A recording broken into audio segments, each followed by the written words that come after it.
कि रेलवे अगर नया सिलेबस को फॉलो करती है और आप नया सिलेबस के टॉपिक जो ऐड हुए हैं उसको नहीं पढ़ के जाते हैं तो मामला फंस जाएगा। और रेलवे अगर पुराना सिलेबस फोकस करती है और आप नया पढ़ के जाते हो तो मामला क्रिएट हो जाएगा। सभी साथियों को नमस्कार और उम्मीद है आप सभी अच्छे होंगे। आरआरबी ग्रुप डी 2026 22,000 पदों के लिए लगभग छात्र परेशान हैं कि गुरुजी हम नया सिलेबस पढ़ें या पुराना सिलेबस पढ़ें। अब बहुत सारे छात्र इस दुविधा में भी हैं कि हमारे पिछले जो एग्जाम हुए हैं 32,438 पदों पे, उसमें किस चैप्टर से कितने सवाल पूछे गए, किस चैप्टर का क्या वेटेज रहा। क्योंकि मेरे मित्र आप सबों को मालूम है कि अगर आपको ग्रुप डी एग्जाम क्रैक करना है तो साइंस में बेहतर स्कोर करना होगा, और साइंस में बेहतर स्कोर करने के लिए जो साइंस का प्रीवियस पैटर्न रहा है उसको समझना बेहद जरूरी है। तो आज के इस वीडियो सेशन में हम लोग इसी दोनों मुद्दे पे चर्चा करेंगे। पहला कि किस चैप्टर से कितने सवाल पूछे गए, और दूसरा कि नया सिलेबस पढ़े या पुराना सिलेबस पढ़े। आप कहेंगे गुरुजी फिर क्या है मामला, इसको एक्सप्लेन करो। मेरे मित्र जैसा कि आप सबों को मालूम है कि 32,438 पदों पे जो बहाली आई थी वो 2024 में आई थी और उसकी एग्जाम आपका 2025 में हुआ। 2025 में वो भी 101 शिफ्ट में टोटल 2525 सवाल पूछे गए। अब सवाल यहाँ पे ये है कि ये जो 2525 सवाल पूछे गए हैं पिछले ग्रुप डी भर्ती के, वो किस चैप्टर से कितने सवाल पूछे गए। अगर आप इस पे फोकस करना चाहते हैं तो मैं सीधे ले चलना चाहूंगा मेरे मित्र। यहाँ पे आप देख रहे होंगे ये आरआरबी ग्रुप डी फिजिक्स है और फिजिक्स के ये टोटल 9 चैप्टर से आपके एग्जाम में सवाल पूछे गए। अगर आप गौर फरमाएंगे तो मोशन एंड टाइम के 112 क्वेश्चन देखने को मिले, force and laws of motion से 88 सवाल, ग्रेविटेशन से 105 सवाल, वर्क एनर्जी एंड पावर से 99 सवाल, साउंड से 100 सवाल, लाइट से आपका परावर्तन और अपवर्तन दोनों मिला के 155 सवाल, ह्यूमन आई से 47 सवाल, इलेक्ट्रिसिटी से 128 और मैग्नेटिक इफेक्ट ऑफ करंट से 66 सवाल पूछे गए। अच्छा, ये जो आपका सिलेबस है, ये जो आप देख रहे हैं फिजिक्स का पोर्शन, ये आपका नए वाले में भी है। अंतर क्या है? अंतर ये है कि नया वाला में जो सिलेबस आपको दिया गया है उसमें मेरे मित्र ग्रेविटेशन को हटा दिया गया है। ग्रेविटेशन को हटा दिया गया है नए सिलेबस में। तो अब छात्र यहाँ पे परेशान है कि क्या गुरुजी हमको ग्रेविटेशन भी पढ़ना पड़ेगा। मेरे मित्र आपकी जानकारी के लिए बताना चाहूंगा, पहला चीज तो ये ध्यान में रखो कि जो सिलेबस में चेंजेस हुए हैं वो एकेडमिक के लिए हुए हैं। रेलवे ने कोई नोटिफिकेशन आपको नहीं दिया है, और रेलवे का जो प्रीवियस पैटर्न है उसमें ग्रेविटेशन से एक नहीं, दो नहीं, 50 नहीं, 105 सवाल पूछे गए। ये चैप्टर आपके लिए इंपॉर्टेंस है। भले ही एकेडमिक सेशन से हटा दिया गया हो, लेकिन आप कॉम्पिटिटिव पॉइंट ऑफ व्यू से ग्रेविटेशन चैप्टर को जरूर करेंगे। ये जो परिवर्तन है वो मैं बता रहा हूं। दूसरी परिवर्तन वर्क एनर्जी एंड पावर में क्या है, तो सर सिंपल मशीन को जोड़ा गया है। सिंपल मशीन को जोड़ा गया है।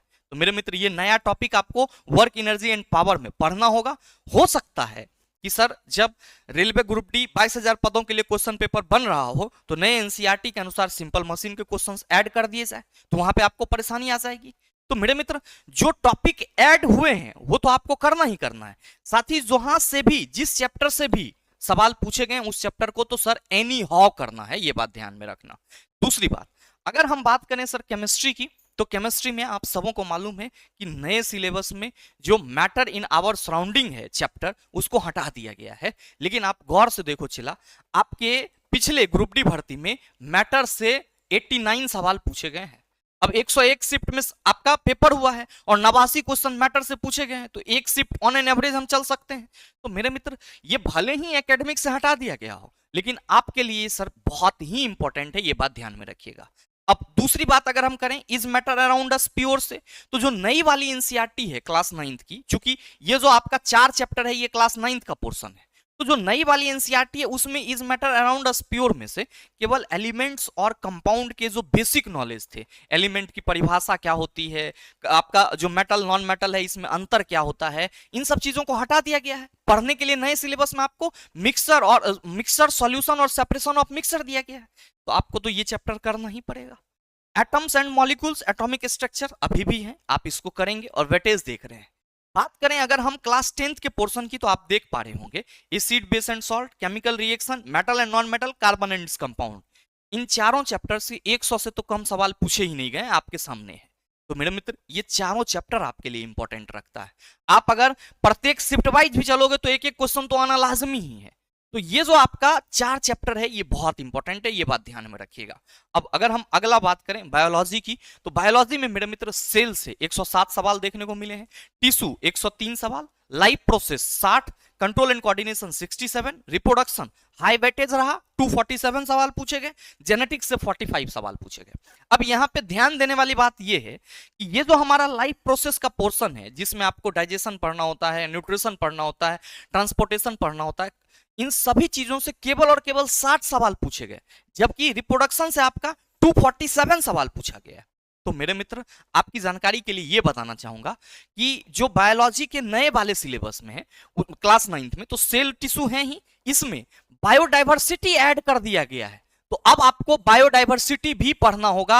आप सभी ये ध्यान रखना, जैव विविधता को ऐड किया गया है तो जैव विविधता आपको पढ़ना पड़ेगा। साथ ही टिश्यू में भी कुछ बदलाव हुए हैं, जैसे कि बॉडी ज्वाइंट्स वगैरह ऐड किए गए हैं, बॉडी ज्वाइंट्स वगैरह ऐड किए गए हैं, ये आपको पढ़ना होगा। मैं आपको सर सिलेबस के साथ साथ जो क्वेश्चन पूछे गए हैं वो भी बताते चल रहा हूं, ताकि आप लास्ट में इस डिसीजन पे पहुंच पाओ कि आपको करना क्या है, नया सिलेबस पढ़ना है या पुराना सिलेबस पढ़ना है। अब ध्यान देना, ये तो हो गई बायोलॉजी की बात। अब अगर हम बात करें ईवीएस की, तो मोटा मोटी ईवीएस में इन्वायरमेंटल स्टडीज में हम इस 3 चैप्टर को रखते हैं, ठीक है, और इस तीनों से सवाल पूछे गए हैं। पहला, इंप्रूवमेंट इन फूड रिसोर्सेस, नया चैप्टर था, बहुत सारे छात्रों को परेशान किया। 74 सवाल पूछे गए आपके 32,438 पदों की जो भर्ती परीक्षा हुई थी 2025 में, उसमें। लेकिन मसला क्या है सर, इस बार जो नया सिलेबस आया है, चूंकि ये क्लास 9th का टॉपिक था, तो नया सिलेबस में इंप्रूवमेंट इन फूड रिसोर्सेज को हटा दिया गया है। तो सवाल फिर से वही है कि क्या गुरुजी अब ये हमारे लिए इंपॉर्टेंट है? क्योंकि पिछला एक भर्ती पहले इस चैप्टर से 74 सवाल पूछे गए हैं, तो आप इसको इग्नोर नहीं कर सकते हो, ये बात ध्यान में रखना। अब मेरे मित्र, आवर इन्वायरमेंट और मैनेजमेंट ऑफ नेचुरल रिसोर्सेज, ये आपके क्लास 10th के पोर्शन है, और अभी तक क्लास 10th के लिए ऑफिशियल नोटिफिकेशन नहीं आई है।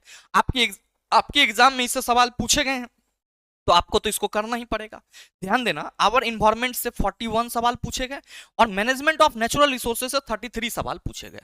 इन सभी को आप टोटल ऐड करेंगे तो लगभग 2400 कुछ क्वेश्चंस होते हैं। लगभग 70-80 क्वेश्चन आपका मिसलेनियस भी था, तो उसको मैंने छोड़ दिया, साइड कर दिया, उतना आपको पढ़ते पढ़ते आ जाएगा। तो टोटल जो 2525 सवाल पूछे गए हैं, उस 2525 सवाल का जो चैप्टर वाइज डिस्ट्रीब्यूशन है मेरे मित्र, यही है। चैप्टर वाइज डिस्ट्रीब्यूशन जो है वो यही है। अब मामला ये है कि गुरुजी हमारा जो सिलेबस चेंज हुआ है, उसमें क्लास 9th न्यू एनसीईआरटी आया है, क्लास 10th की भी न्यू एनसीईआरटी आएगी, अभी तक आई नहीं है, आना बाकी है। तो सवाल ये है कि अभी तक जो हमने पढ़ा वो सब जीरो हो गया, नील बटा सन्नाटा? बिल्कुल नहीं हुआ। मैंने आपके जो क्लास 9th के सिलेबस में बदलाव हुए हैं, उसके पूरे सिलेबस, उसके पूरे बुक को रीड किया। केवल और केवल क्या किया गया है, कुछ नए टॉपिक को ऐड किया गया है।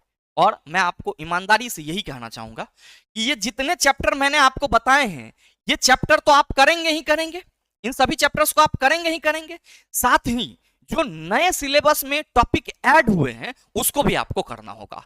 तो ये भ्रम आप कभी मत पालिए कि ये चैप्टर अब हटा दिया गया है तो अब हमको इसको नहीं पढ़ना है, क्योंकि आपका सिलेबस चेंज अभी हो रहा है। और एग्जाम भी आपका जो है वो सबसे पहला एग्जाम रेलवे का अगर होगा तो मेरे मित्र सिलेबस चेंज होने के बाद आपका आरआरबी ग्रुप डी का ही होना है। सबसे पहला चेंज जो होगा वो आरआरबी ग्रुप डी का ही होना है। तो रेलवे का सिलेबस चेंज होने के बाद एक भी एग्जाम नहीं हुआ है, और पहला एग्जाम अगर आरआरबी ग्रुप डी का होता है तो आपको उस वक्त पता पड़ पाएगा कि क्या है। अब ऐसे में थोड़ा सा अपना माइंड अप्लाई करो कि रेलवे अगर नया सिलेबस को फॉलो करती है और आप नया सिलेबस के टॉपिक जो ऐड हुए हैं उसको नहीं पढ़ के जाते हैं तो मामला फंस जाएगा, और रेलवे अगर पुराना सिलेबस फोकस करती है और आप नया पढ़ के जाते हो तो मामला क्रिएट हो जाएगा। तो मेरे मित्र, समझदारी कहां पे है? समझदारी है कि आपको दोनों को साथ में लेकर के चलना हो। बदलाव बहुत ज्यादा नहीं हुआ, ऐसा नहीं है कि बल का परिभाषा बदल गया है, ऐसा नहीं है कि सर आपका जो चीजें हैं वो अलग हो गया, सारी चीजें सेम है, बस कुछ एक टॉपिक को हटाए गए हैं और कुछ एक टॉपिक को सर ऐड किए गए हैं। तो आपकी समझदारी इसी में है कि जो आपका सिलेबस तैयार है वो तो तैयार ही रखिए, साथ ही जो नए सिलेबस ऐड ऑन हुए हैं उसको भी आप कंप्लीट कर लीजिए, उसको भी आप फिनिश कर लीजिए। जब आप नए और पुराने दोनों को सर समावेश करके आगे बढ़ेंगे तो हमें लगता है आपके लिए चीजें आसान हो जाएगी। ये तो हो गई सर आपका कि नया पढ़ें या पुराना पढ़ें, मैंने क्या बोला, आपको दोनों कंप्लीट करना होगा। पूरा सिलेबस सेम है, बस जो नए टॉपिक ऐड हुए हैं उसको आपको कवर करना है एनी हो, किसी भी परिस्थिति में। ये मत सोचना ये चैप्टर से नहीं पूछा गया हम नहीं करेंगे, आपको करना पड़ेगा। ये चैप्टर हटा दिया गया हम नहीं करेंगे, आपको करना पड़ेगा। नहीं करते हैं तो ये जिम्मेदारी आपकी होगी। तो उम्मीद करेंगे कि आपका ये दोनों चीज क्लियर हो पाया होगा। अब एक चीज और ध्यान रखना कि सिलेक्शन के लिए आपको ये जितने भी मैंने चैप्टर बताए हैं इन सभी का चैप्टर वाइज क्वेश्चंस जरूर लगाना चाहिए। और अगर आपको परेशानी हो रही है चैप्टर वाइज क्वेश्चन लगाने में, ये जितने भी चैप्टर मैंने आपको बताए हैं इनमें अगर आपको कोई परेशानी हो रही है तो मेरे मित्र मैं आपकी जानकारी के लिए बताना चाहूंगा कि आप बिना किसी परेशानी के, बिना किसी हिचक के हमारे साथ जुड़ सकते हैं। कहां पे sir? Railway science practice batch. ध्यान रखना, इसमें टोटल हम आपको 3350 क्वेश्चन का प्रैक्टिस कराएंगे, जिसमें जो ग्रुप डी के आपके 2525 सवाल हैं वो इंक्लूड होंगे। ग्रुप डी के जो 2525 सवाल हैं वो इंक्लूड होंगे। और ध्यान रखना कि ग्रुप डी के अलावे जो एएलपी, टेक्नीशियन और जेई के नए एग्जाम हुए हैं उन सभी का भी जो चैप्टर वाइज क्वेश्चन होगा वो आपको शामिल किया जाएगा। और उन सभी एग्जाम के क्वेश्चंस को जोड़ेंगे तो ये टोटल 3350 हो जाएगा। 3350। तो अगर मेरे मित्र आप सभी हमारे साथ जुड़ करके रेलवे एग्जाम में जितने भी क्वेश्चन पूछे गए हैं उन सभी का चैप्टर वाइज एनालिसिस करना चाहते हैं तो रेलवे साइंस 3350 प्रैक्टिस बैच से बेहतर ऑप्शन कुछ और नहीं हो सकता है। ध्यान रखना, ये बैच आपका न्यू चालू ही हुआ है और अभी इसमें 2 चैप्टर हो गए हैं, मोशन और force and laws of motion. ये दोनों मैंने कंप्लीट करा दिया है। आज से आपका ग्रेविटेशन स्टार्ट हो रहा है। और मेरे मित्र ध्यान रखना कि इस बैच में जो आपको चीजें कराई जाती है वो कैसे कराई जाती है। पहले तो आपको चैप्टर वाइज हम क्वेश्चन कराते हैं, ठीक है। एक चैप्टर के जितने क्वेश्चन वो सारे कराते हैं, चाहे वो रिपीट हो, मतलब दोबारा हो, तिबारा हो, मैं पूरा क्वेश्चन करवाता हूं ताकि आपका कॉन्फिडेंस लेवल बूस्ट हो। तो इस तरह से तो आपको सॉल्यूशन पीडीएफ मिलती ही मिलती है। साथ ही चैप्टर खत्म होने के बाद आपको इस तरह से देखो यहाँ पे क्लास वाइज प्रिंटेबल पीडीएफ मिल जाती है A4 साइज में प्रत्येक क्वेश्चन का विदाउट सॉल्यूशन पीडीएफ तो आपको प्रत्येक क्लास के साथ रहता ही है। साथ में आपको ये A4 साइज में प्रिंटेबल पीडीएफ इस तरीके से मिल जाता है क्लास वाइज, किस क्लास में कौन सा क्वेश्चन है। इससे क्या होगा कि जब कभी भी आपको किसी क्वेश्चन में कंफ्यूजन लगेगा, आप पटाख से यहाँ पे देखेंगे अच्छा ये क्लास 2 का पोर्शन है, आप वीडियो में जाकर के वहां पे देखेंगे क्लास 2 का इतना नंबर सवाल, आपको सॉल्यूशन मिल जाएगी। इसी तरीके से अगर हम बात करें sir force and laws of motion की, तो ये तो आपको सॉल्यूशन पीडीएफ मिलती है क्लास के साथ। साथ में सर A4 साइज में आपको पीडीएफ भी दी जाती है ताकि आपका जो कॉन्फिडेंस लेवल है वो बूस्ट होते रहे। और मेरे मित्र आपकी जानकारी के लिए बताना चाहूंगा कि अगर आप सभी इस बैच से जुड़ना चाहते हैं तो आपको 349 पे करने की जरूरत नहीं है। आज है आपका 5 मई और ध्यान रखना कि 5 मई से 7 मई 12 बजे रात्रि तक, 5 मई से 7 मई 12 बजे रात्रि तक आप इस बैच में केवल और केवल 199 में इनरोल ले सकते हैं। और ध्यान रखना कि आज से आपका 2 चैप्टर फिनिश हो गए हैं, आज से आपका तीसरा चैप्टर ग्रेविटेशन स्टार्ट हो रहा है। तो अगर आप में से कोई भी छात्र हमारे साथ जुड़ करके सर रेलवे साइंस के जो अपडेटेड सवाल हैं, जो सारे नए सवाल पूछे गए हैं उसका चैप्टर वाइज एनालिसिस करना चाहते हैं सर, जो जिस तरह से मैंने बताया उस तरीके से, तो आप सभी जुड़ सकते हैं 5 मई से लेकर के 7 मई तक केवल और केवल 199 में। ध्यान रखिएगा ये batch the logical science application पर मिल जाएगा, जिसको आप गूगल प्ले स्टोर से डाउनलोड कर सकते हैं। और साथ ही ध्यान रखना कि बैच से संबंधित जानकारी आपको इस दिए गए नंबर पर मिल जाएगी। नंबर है 9065 970477।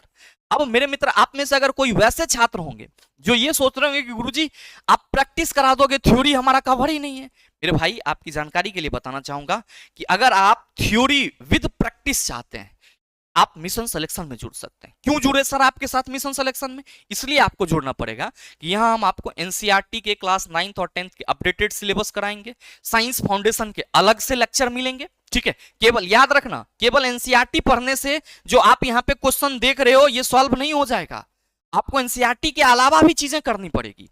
तो हम आपको इस मिशन सिलेक्शन बैच में, अगर आप चाहते हैं कि सर हम कंप्लीट साइंस पढ़े रेलवे के लिए, तो हम आपको एनसीईआरटी भी प्रोवाइड कराएंगे, अपडेटेड सिलेबस, साइंस फाउंडेशन के भी लेक्चर्स होंगे और रेलवे साइंस 3350 जो आपका क्वेश्चन प्रैक्टिस बैच है वो तो आपको इसमें इंक्लूड ही होगा। मतलब ये बैच मिशन सिलेक्शन एक बैच आपको दिख रहा है, लेकिन इसमें आपको 4 बैच मिलेगी। एनसीईआरटी 2024 के जो पुराने क्वेश्चन है उसका पूरा डिस्कशन, साइंस फाउंडेशन के लेक्चर और 2025 के जितने भी एग्जाम हुए हैं रेलवे के उन सभी के क्वेश्चन का एनालिसिस आपको इसमें मिल जाएगा। ये बैच केवल और केवल आपको 599 में इनरोलमेंट मिल जाएगा। अगर आप चाहते हैं कि सर थोड़ा सा यहाँ पे मामला हमारे लिए गड़बड़ है तो आप एक कोड का इस्तेमाल कर लेना, RRB100 और केवल 499, इस कोड को लगाने के बाद केवल और केवल 499 में आप रेलवे के साइंस का कंप्लीट सॉल्यूशन कर सकते हैं। ये बैच भी आपको द लॉजिकल साइंस एप्लीकेशन पर मिल जाएगा। और ध्यान रखिएगा बैच से संबंधित किसी भी तरह की जानकारी आपको इस दिए गए नंबर पर मिल जाएगी। उम्मीद करते हैं कि आप हमारी बातों को समझ पाए होंगे और आपके मन से ये डर निकल पाया होगा कि आपको करना क्या चाहिए। साथ ही उम्मीद करेंगे कि ये वीडियो आप सबों को अच्छा लगा होगा। अगर अच्छा लगा तो लाइक कीजिएगा, ज्यादा से ज्यादा अपने दोस्तों के साथ शेयर कीजिएगा, और अगर आप चैनल पे नए हैं तो सब्सक्राइब करके बेल आइकन दबा लेना, ताकि इस तरह के एग्जाम रिलेवेंट वीडियो का नोटिफिकेशन सबसे पहले आपके पास पहुंचे और आप उसको सबसे पहले देख पाओ। मिलते हैं फिर अगले सेशन में, तब तक के लिए best of luck. Thank you, have a nice day.